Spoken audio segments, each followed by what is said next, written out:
Welcome to the Human Resources Liaison Guide. The Department of Health's recruitment process is designed to enable each section to select the best possible candidate for their vacancy.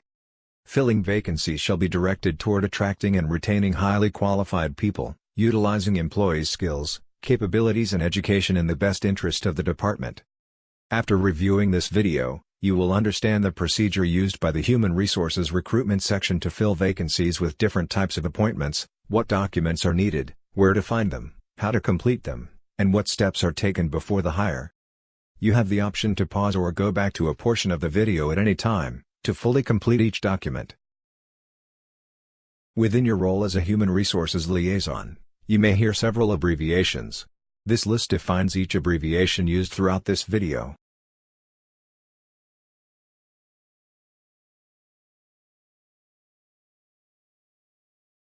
Now let's begin. In order to properly begin the hire process, you will need access to several reports in the ISIS system. If you are also the timekeeper for your section, you may already have security to run ISIS reports. If not, your supervisor will need to obtain written authorization from your section's appointing authority, on your behalf. A written request must be forwarded to the training section of Human Resources in order to obtain proper security access for you. If you have any issues with obtaining access, you may contact the Human Resources Department at 225-342-6477. The two reports that will provide you with the needed information are the ZP-115 and ZP-19 reports. The ZP-115 report will provide you with information about one specific position. This report will be your main source of information when completing the top portion of the HR2. In order to run this report, you will need to know the position number you want to fill and your personnel area number. A sample ZP-115 is shown on the screen. The ZP-19 report will provide you with information about all the positions in your area of responsibility, or cost center. You can use this report to see which positions are vacant and who occupies the positions that are filled. In order to run this report, you will enter your personnel area number and the cost center that you have access to. Due to the sensitive information in this report, a sample is not provided on the screen. For any position-related questions, contact the Compensation section of Human Resources.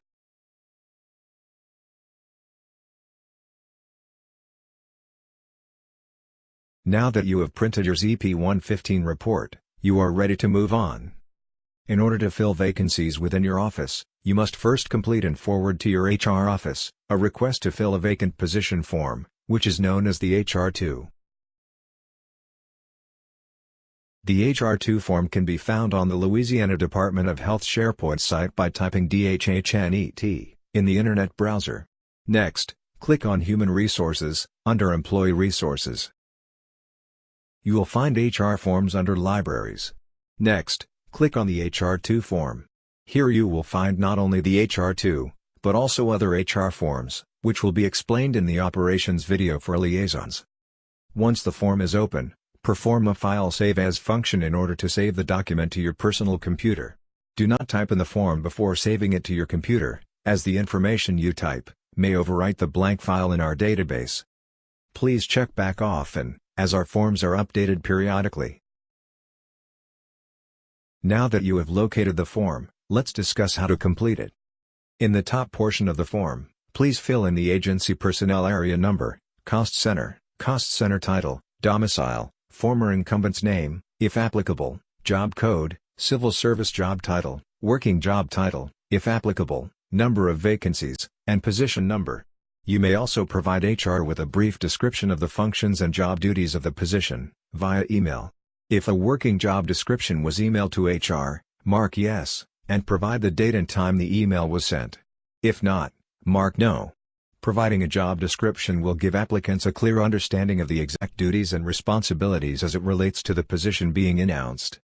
Most of the information you will need to complete the top portion of the document can be found on the ZP-115 position form. Please verify all information, especially the work parish, on the ZP-115. If the information is incorrect, please contact your HR compensation analyst to correct the information before submitting the HR2. The sample ZP-115 on the screen has been highlighted with the information you will need to complete Section 1 of the HR2. Note: the official domicile shall be the work parish in which the office is located. If a person is located in the field, The official domicile shall be the city nearest to the area where the majority of the work is performed, or is designated by the appointing authority. Also, the job title should be listed as the official civil service job title, as indicated on the ZP 115. You will hear the terms, funded, and unfunded often when you are preparing hiring paperwork. The funding types of most positions have the flexibility to change, depending on the employment status of the person occupying the position. In order to identify the funding status of your vacancy, look next to the personnel subarea on your ZP 115 report. The sample on the screen has been highlighted for you. This entry will end in either 2100 or 2200. A vacant 2100 position can be filled as probational, promotional, or by detail. A vacant 2200 position can only be filled as job appointment or WAE appointment. With this in mind, look at Section 2 of the HR2. If the position being announced is currently vacant and unfunded, and you plan to fill it as probational, promotional, or by detail, you must locate a funded vacancy to swap it with. If this applies, please fill in the highlighted areas of your HR2 form with the funded vacancy information. You may solicit the assistance of your supervisor, budget officer, and/or HR manager regarding any questions related to the funding. If the job duties will require a specific skill set, place a brief explanation in the experience preferred column. Preference must be clearly and concisely stated. Examples of when it is appropriate to use preferred qualifications are when incumbents of specific positions must possess a special skill, such as speaking a foreign language, or sign language, or when incumbents of specific positions must have experience working with children or individuals with behavioral or special needs. The hiring manager can inform you if the position has preferred experience that is not already included in the civil service minimum qualifications. Minimum qualifications for most job titles can be found on the Civil Service website. Under the Quick Links section, you will see Job Information and Test Finder. In addition to experience, some jobs may require the applicant to have a license. This may be a civil service qualification requirement for that job title, or it may be a preferred request because of the functions performed at the job site. If any type of job-related license is needed, please answer yes to this question, and identify the license needed. These details will be provided in the job posting that applicants view. Moving along to the posting questions section of the form. A career progression group, or CPG, is a list of 2 or more job titles that have been banded together into a defined group, typically within the same job family, or series. This series may be used to hire and reallocate employees for recruiting, training, and retention purposes. If the position being posted participates in a CPG, please list under the posting questions the levels that you would like the vacancy to be announced. Otherwise, we will post the position at the current level. You have 2 options to identify whether or not a position participates in a CPG. First, run the ISIS CP19 report, and look for a Y in the CPG indicator column, as shown in the sample above. Second, when using the ZP115 report, look in the Relationships section, and find the line labeled Career Progression Group. This will tell you the highest level of the position in the CPG. However, if the report does not have a line labeled Career Progression Group, this usually means that the position does not participate in a CPG. In the How do you want to fill this vacancy section, you will need to check all that apply. This will tell HR which appointment type, or types, the agency wants to consider in order to fill this vacancy. But before you begin to mark these boxes, let's examine what each of these appointment types mean. The first appointment type listed is probational. According to civil service rules for probational appointments, the selected candidate must serve a probationary period, which is a working test period, lasting 6 to 24 months. LDH's policy for probationary periods is a mandatory 12 months. Once this time period has passed, the supervisor has 2 options. First, extend the probational time period up to a maximum of 24 months, or second, change the employee's status from probational to permanent. Keep in mind that during the probationary period, an employee may be terminated at any time. If this description applies, mark the box next to probational. Remember, this option will allow for candidates to be hired in your position as probation only. For example, if the candidate you select is permanent, and probational is the only box you have marked, that candidate will have to lose their permanent status, and accept a new probational appointment, in order to be hired. You may refer to Civil Service Rules 1.26, 9.1, and 23.3 on the Civil Service website. Next is job appointment. A job appointment is a non-permanent appointment of an employee to fill a position in the classified service, for a limited period of time. The appointing authority may use a job appointment to fill a position for a period, not to exceed 4 years. The employee may be terminated prior to the completion of the allocated period for any reason. If a job appointment is needed for a longer period of time for rational business reasons, the appointing authority may request approval from the Civil Service Commission. You may refer to Civil Service Rule 1.18 and 23.5 on the Civil Service website. Many sections, who do not currently have permanent funding, fill positions by job appointment rather than probational. If this description applies, mark the box next to job appointment. Remember, this option will allow for candidates to be hired into the position as job appointment only. For example, if the candidate you select is permanent, and job appointment is the only box you have marked, that candidate will have to resign from their permanent position and accept a new job appointment, in order to be hired. Moving on to unclassified appointments. Positions that are designated as unclassified by the state constitution, are not subject to the hiring and compensation standards set by state civil service, although they may have qualification requirements and pay limits, set by state statutes. If your section has a vacant unclassified position to be announced, mark the box next to unclassified.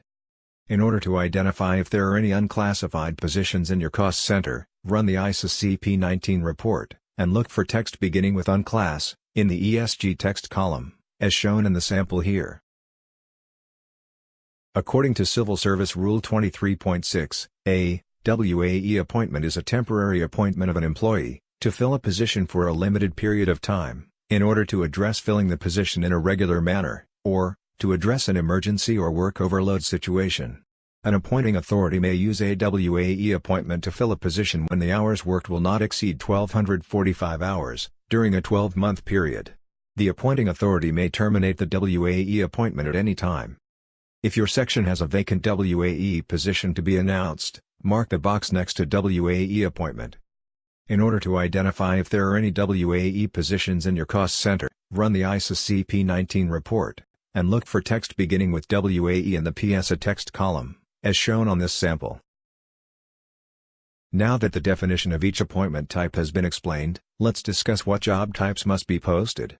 According to Civil Service Rule 22.3, a, all vacancies for jobs in the classified service, that are filled by probational appointment, job appointment, or promotion, shall be posted on the Civil Service website in accordance with the Director's policies and procedures, except as provided in Rule 22.3, b. 5 of the most popular exceptions are listed on the screen. For the entire list of exceptions, please refer to the Civil Service web address shown. If your office is considering hiring a candidate who is covered by one of the Civil Service exemptions, stop completing this form, and contact your program office's HR manager for further instructions. Otherwise, mark yes in the box to the right of Post to LA Careers. Various civil service rules are noted as expanded reference information.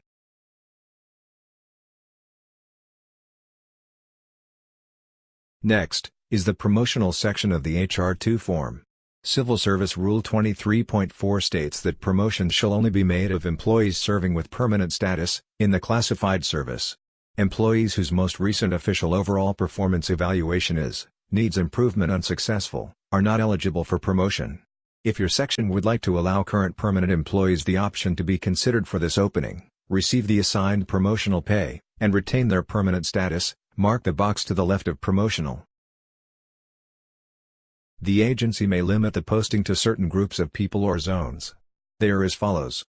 Personnel area, which will include any permanent employee in the personnel area where the position exists.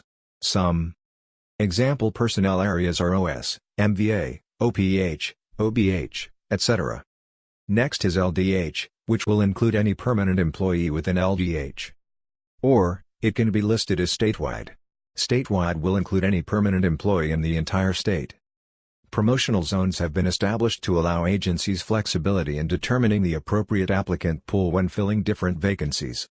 Example, to attract applicants familiar with certain agency policies and procedures or a certain types of work experience. Or on the contrary, to expand a promotional opportunity to all classified permanent state employees. When opting to limit your posting to promotional only, you will mark only one of the promotional zone options as a companion. Now, we will discuss the detail area of the form.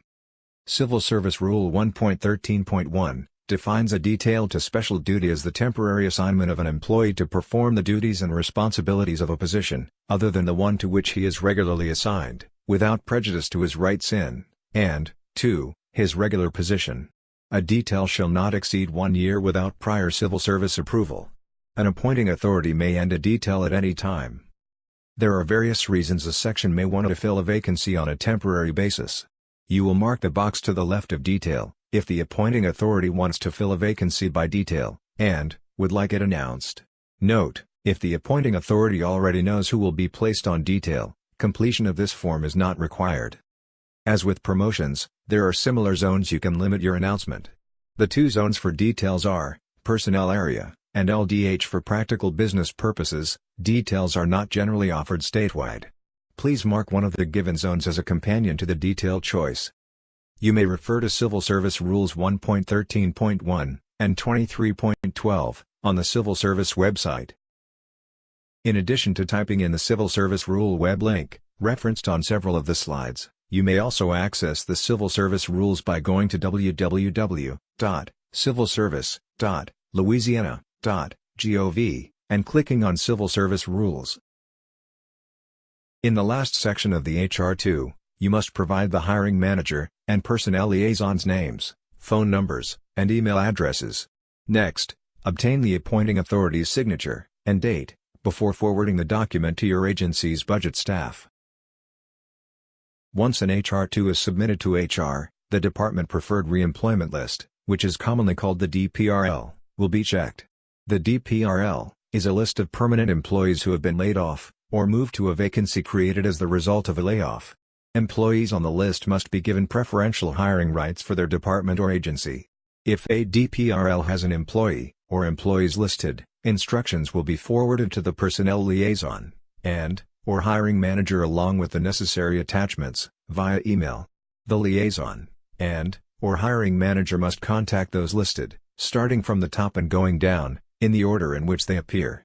If the person did not answer and a message was left, 24 hours must be given for their response, before contacting the next person on the list. You may refer to the Civil Service website to review the rules shown. If you choose to make offers verbally, either in person, or by telephone, or through an email, you must document your contacts, and the results of your offer. You may do this by noting your contacts directly on the attachment A form.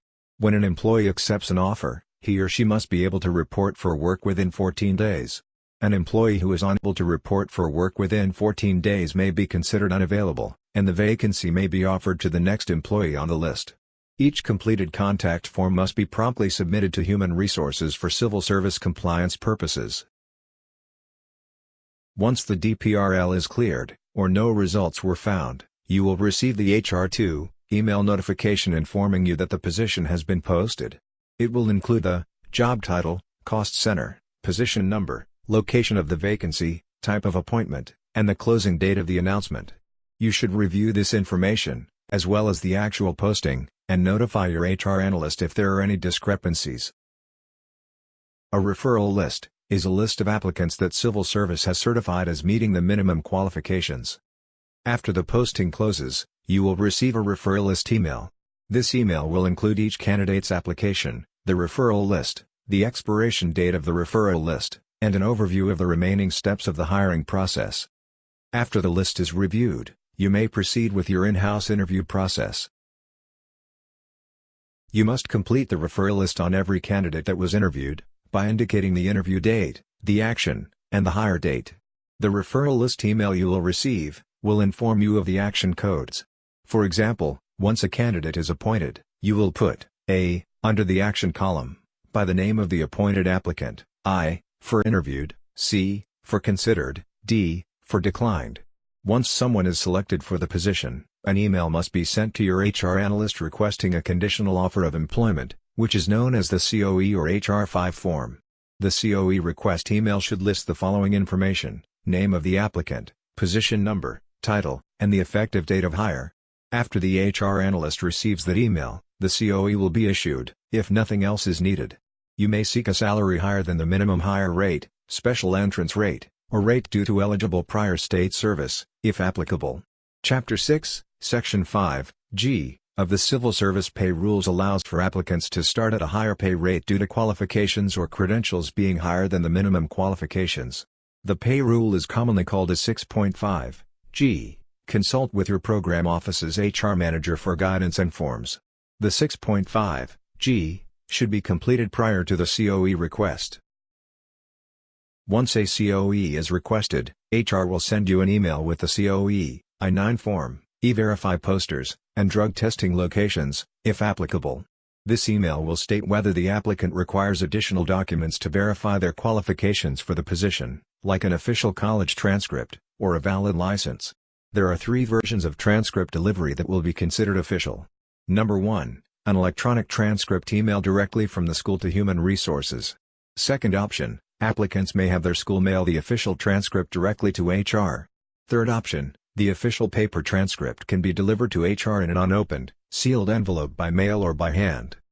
Note: when you call the chosen candidate to offer them the job and schedule a date for them to come into the office, you should remind them to bring their Social Security card, one document from List A, or List B, of the I-9 form, and any qualification documentation, if applicable.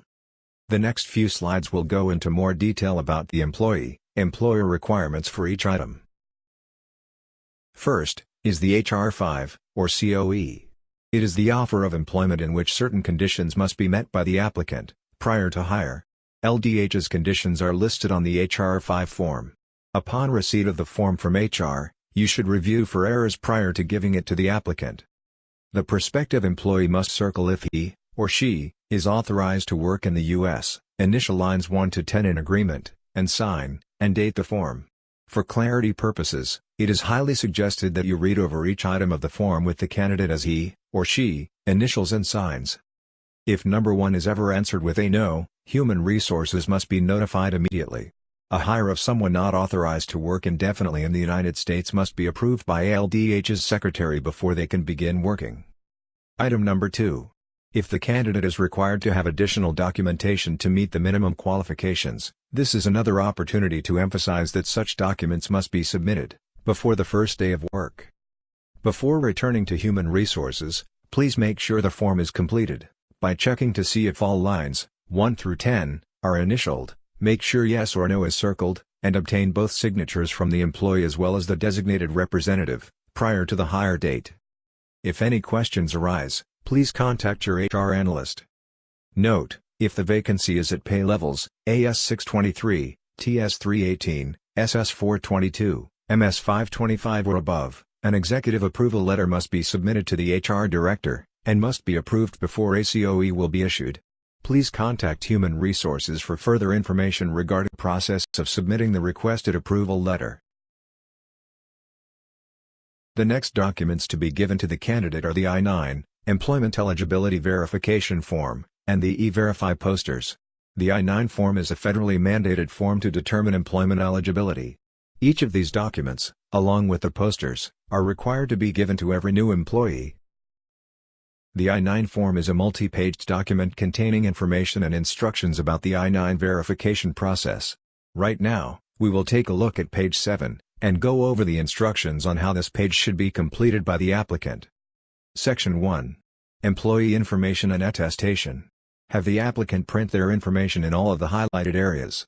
Please be reminded that the applicant's legal name must be used on this form. Next, notice the statement, I attest, under penalty of perjury, that I am. Have the candidate check the box that applies to them. The options are: a citizen of the United States, a non-citizen national of the United States, for example, persons born in American Samoa and children of non-citizen nationals born abroad. A lawful permanent resident. A lawful permanent resident is any person who is not a U.S. citizen and who resides in the United States under legally recognized and lawfully recorded permanent residence as an immigrant. An alien authorized to work, if you are not a citizen or national of the United States or a lawful permanent resident, but are authorized to work in the U.S. Check this box. Please refer to page 2 of the I-9 for further information. Lastly, have the candidate sign and date the form. The preparer and/or translator certification information may be completed, if applicable. On page 9 of the form, there is a list of acceptable documents. The applicant should have brought in their Social Security card. They will need to provide another form of unexpired identification to satisfy the requirements of this form. You will need to make clear copies of these documents, and submit to Human Resources, along with a completed page 7 of the document. If drug testing is required, the specimen form, with a list of drug testing sites, should be given to the candidate when they come in to sign the COE. Before giving the form to the candidate, use the Social Security card that was brought in, to write his or her name and Social Security number on the form, and mark the box next to pre-employment. Those areas have been highlighted on the sample shown on the screen. Make a copy of the front page of the form to submit to HR. Drug testing must be completed within 24 hours of signing the COE. When the applicant gets to the testing site, he or she will need to provide the specimen form and driver's license. The applicant cannot start working until negative drug screening results have been received, as stated in Item 7 of the COE.